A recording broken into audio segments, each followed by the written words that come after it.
Hey everyone, welcome to the channel. My name is Jose Valdez, reporting the most important political news from El Salvador, land of volcanoes, surf, and of course, Bitcoin. Today, we're diving into something really interesting and frankly surprising: CNN's sudden shift in their stance on Nayib Bukele's government in El Salvador. For years, CNN was one of the Bukele's toughest critics, but now they have started praising some of his security policies. And the question here is, why such a radical change? Let's break it down in this segment.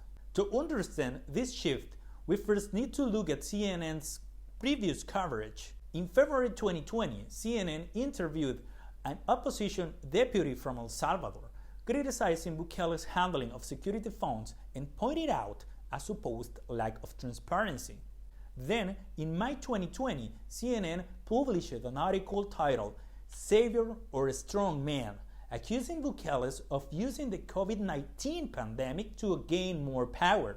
CNN warned that Bukele's re-election could be a major threat to democracy. In December, they even called his re-election one of the biggest risks for democracy in Latin America. Up on this point, CNN's coverage has consistently aligned with concerns raised by opposition parties, human rights organizations, and international observers.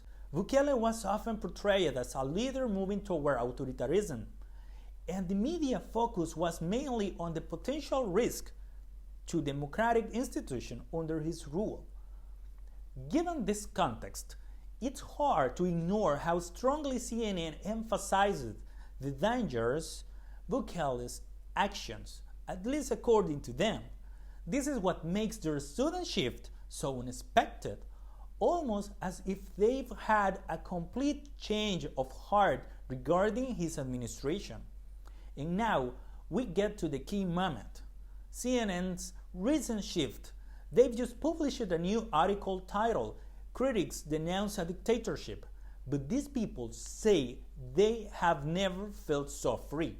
This report featured the stories of citizens who say they feel safer thanks to Bukele's policies.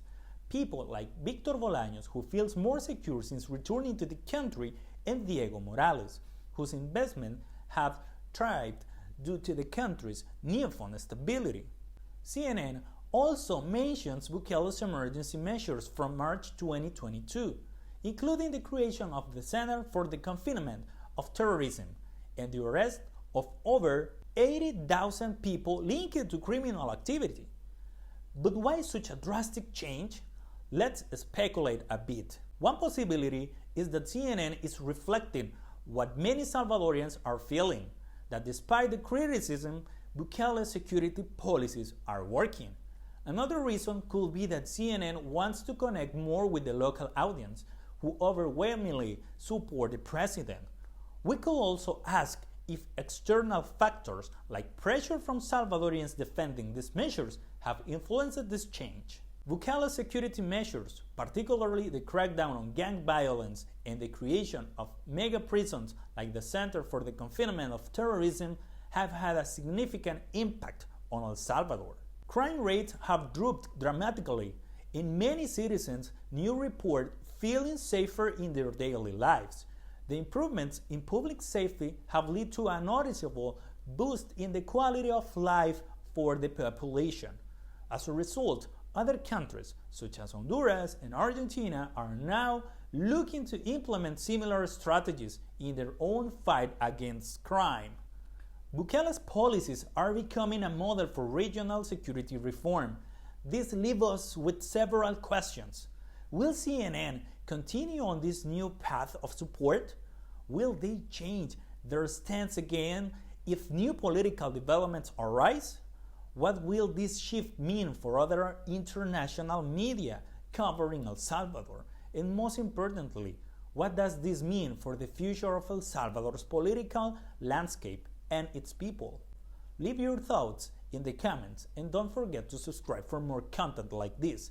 Thank you for watching and see you next time.